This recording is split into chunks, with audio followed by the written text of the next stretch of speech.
నేడు AP IT మంత్రి నారా లోకేష్ పుట్టినరోజు సందర్భంగా పలువురు రాజకీయ సినీ ప్రముఖులు సోషల్ మీడియా వేదిక ద్వారా లోకేష్ కి పుట్టినరోజు శుభాకాంక్షలు తెలియజేశారు. అందులో మెగాస్టార్ చిరంజీవి కూడా ఆంధ్రప్రదేశ్ రాష్ట్ర అభివృద్ధికి మీ సేవలు అభినందనీయమంటూ లోకేష్ కి పుట్టినరోజు శుభాకాంక్షలు తెలియజేశారు. అయితే గత కొన్ని రోజులుగా ఏపీ డిప్యూటీ సీఎం పదవి మీద టీడీపీ జనసేన శ్రేణుల మధ్య జరుగుతున్న వివాదం ముదరడంతో ఇరు పార్టీ నేతలు వారి పార్టీ శ్రేణులకు ఈ వివాదం మీద ఎటువంటి బహిరంగ వ్యాఖ్యలు చేయొద్దని హెచ్చరికలు పంపడం జరిగింది. ఈ నేపథ్యంలో AP deputy CM Pawan Kalyan నేడు తన సోషల్ మీడియా వేదికగా నారా లోకేష్ కి బర్త్డే విషెస్ తెలియజేశారు.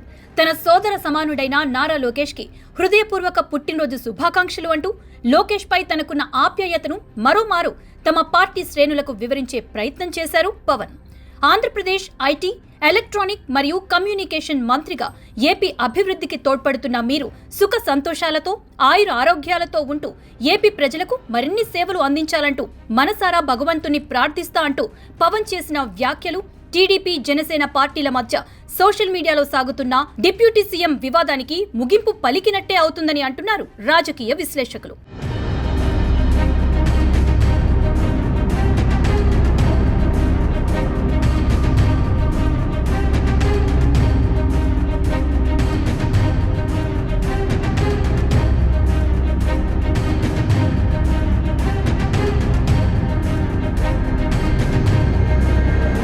ఇలా ఈ రెండు పార్టీల మద్దతుదారుల మధ్య కొనసాగుతున్న వివాదానికి పవన్ విషెస్ తో ఫుల్ స్టాప్ పెట్టడం కూటమి బంధాన్ని గట్టిపడేలా చేస్తుంది.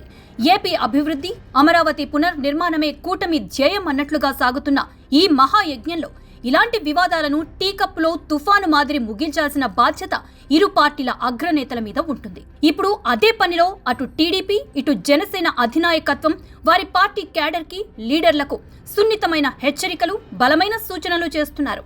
ఇప్పటికైనా పవన్ ఎక్కువ, లోకేష్ తక్కువ, లేదా బాబు నాయకత్వమా పవన్ ఆదేశమా అనే ఆలోచనలకు స్వస్తి చెప్పి ఇక్కడ అందరూ సమానమే అనే భావనలో ఇరు పార్టీల క్యాడర్, లీడర్ కూటమి బంధాన్ని గౌరవించాలి.